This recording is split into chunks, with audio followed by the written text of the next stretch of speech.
Good day, everybody. It's Thursday, day 7 of the DocLands Documentary Film Festival. And welcome to DocTalk Daily. I'm Joni Cooper, the Director of Programming for DocLands, and I'm a white woman with shoulder-length brown hair, wearing a blue V-neck shirt and sitting in front of a wood credenza with fresh-cut flowers on it. I would like to welcome my colleague, executive assistant, and learned cinephile, as well as in-house music aficionada, Maureen Gallagher. Hi, Joni. So good to talk to you. Welcome.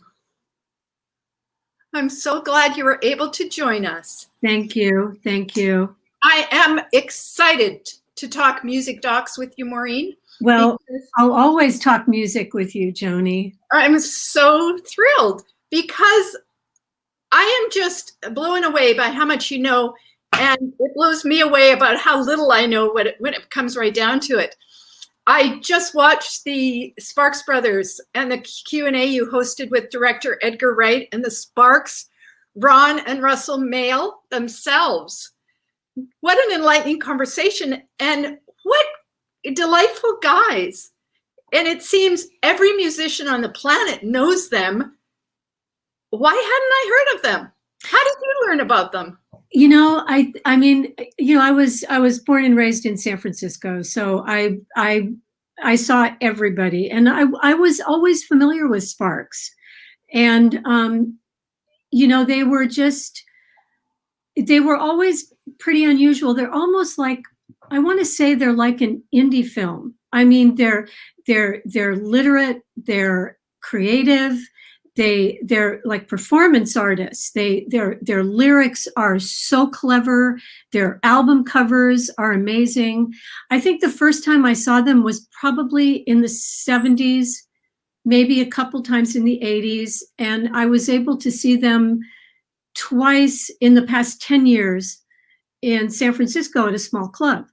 And every time I've seen them, their playbook is different, but they have the same energy and the same enthusiasm. And I just think they're amazing. Over 50 years, they've been working together, which is incredible to me. And the fact that they are actually brothers. They are brothers. They are brothers. And I never really knew anything about them.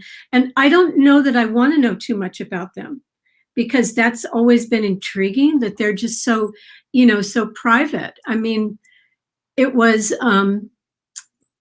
I loved the scene in the film when Jane Weedland is talking about Russell and how, heartbreakingly cute Russell was. And she had a relationship with him for a little while. And then she said, but now that I'm older, she goes, Ron Mael, and they're just so quirky and unusual. And they're just, I just find them fascinating. Yeah. Just fascinating. Absolutely creative. And what actually stood out for me in the film, having seen, a whole slew of music docs over the years, is that I don't think there was one of their former bandmates through all the iterations of the Sparks who had a bad thing to say. And, sure, they could have cut it out, but I honestly don't think they did. They all were just gushing with compliments for the Sparks Brothers. Well, they're respectful.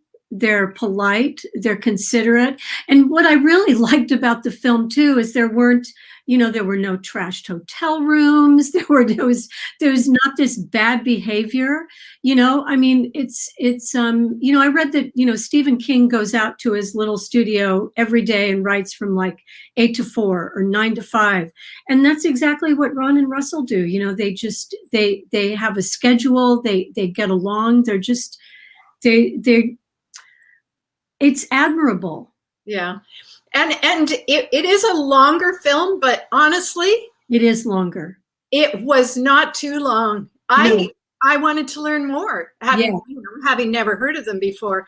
And I just fell in love with them. So what was it like actually talking to them almost in person? I died. I did. I died because not only am I a Sparks fan, I mean, I love Edgar Wright. I loved Scott Pilgrim. I loved Baby Driver. And I loved his Cornetto trilogy, you know, Shaun of the Dead and Hot Fuzz and The World's End. And no, he's just, and Edgar Wright has always placed such an emphasis on music in his films. And he's such an influencer, you know, on his Instagram, and he's all about music and film. And I was thrilled. I was thrilled. Yeah. And I honestly couldn't believe it. I thought, this is crazy. I was so happy when you did that. I also read that the Sparks have just written the music for and are featured in Leos Carax's new quirky new film that stars Adam Driver and Marion Cotillard. Correct. That's going to open the Cannes Film Festival. That's right. Won't that be exciting? Yeah, and I think that I know that the music, they were working on an album. They were going to release it as an album. And the director had used one of Sparks' songs in his film Holy Motors. And so his vision was to do something different and just take that and, you know, make a movie out of it. So yeah, basically they wrote the screenplay, they wrote the score, and they wrote the songs. That's crazy. And it was supposed to premiere last year. Aha. At the film festival. And I had a feeling when I spoke to them that maybe it was going to be, you know, this year, but I didn't think it was going to be opening. That's just huge for them. Kudos for them. Yeah, it's going to be so exciting. And I think they're actually quite popular in Europe. Yeah. They've always had a following there. So I'm thrilled for them. Well, and this is Leos Carax's first English film. Exactly. So that's very cool. So maybe it'll be like an Umbrellas of Cherbourg for 2021 or 2022. Could well be. Yeah, no, I really loved the film. I just can't say enough good things about the film. And they released a new trailer today. Oh. A new trailer, and the official poster is out. Okay, well, I'll have to look at that. Too bad we didn't have that here too. I know. It says 50 years, 25 albums, 345 songs. So Ron and Russell are nothing if not prolific.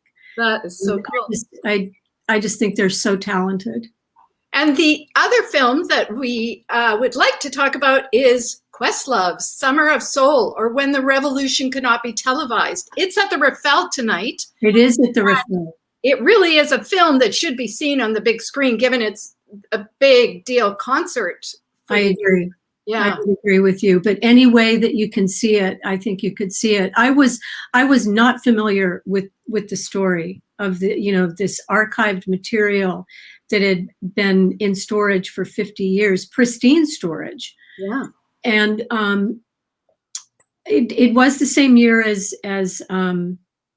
Woodstock, but it happened over a period of 6 weeks. Right. And again, it's such a difference between the two festivals, because Woodstock was, well, I'm sure that was an experience. I wasn't there, but this was, I mean, you saw families, you saw grandmothers and mothers and dads and kids, and everybody was dancing and having this incredible time. You know, I mean, you've got Mahalia Jackson and you've got Nina Simone, and I mean, Sly just took my breath away. Yes. It was unreal. Yeah. It's the music is so great. It's so great. And I'm not surprised that it won everything at Sundance. Exactly. Yeah, won the grand jury prize, the U.S. grand jury prize, and the audience award for U.S. films at Sundance.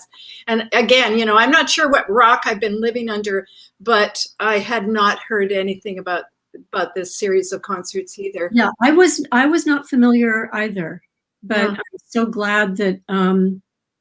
I'm so glad that the footage was pristine and that it's, you know, available now. Yeah, Yeah, what an incredible bit of history there. It's so amazing. We also have another music documentary that we're screening called Karen Dalton in My Own Time. And here we go again. I'd never heard of Karen Dalton. Bob Dylan was a big fan. Yeah. Do you know of her? I do. And I think the reason I first was familiar with her is because she was born in the same town that my dad was born in, a little town called Enid, Oklahoma, that's part of like the Cherokee Strip down there. And I just thought I probably didn't pay as much attention to her when I was really young. I got to be more more familiar with her when I got a little bit older. But her voice, I don't think I've ever heard a voice like that. It's like it's so raw and so authentic and just so different than anything else I think I've ever heard.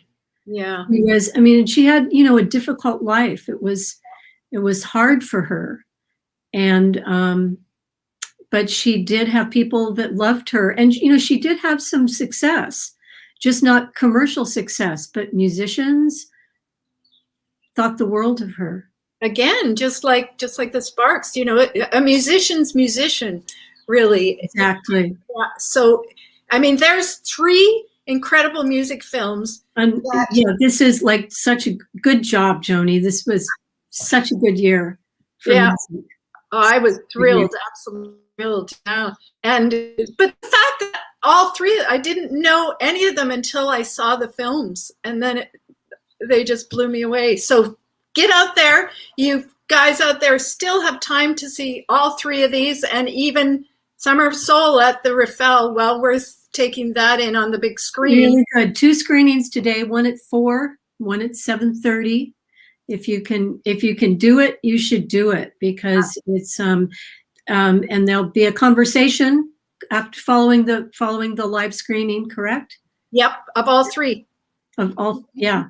Even at the Raffel, yeah, for Summer of Soul. Yeah. Yeah. All 3 just really, really fabulous films. I know Sparks Brothers opens June 18th in theaters. I'm not sure about Summer of Soul. Don't even know. Yeah. Anyway, don't wait till then. See them now. So thank you, Maureen, for joining me today. I just really enjoyed this. Thanks, Joni. I wish we had more time. And thank you all out there for tuning in. Tomorrow, go see all of them. See all of them.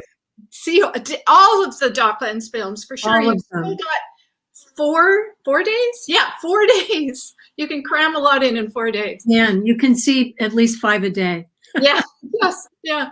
Tomorrow here, same place, same time. I'm talking with my programming colleague, Kelly Clement.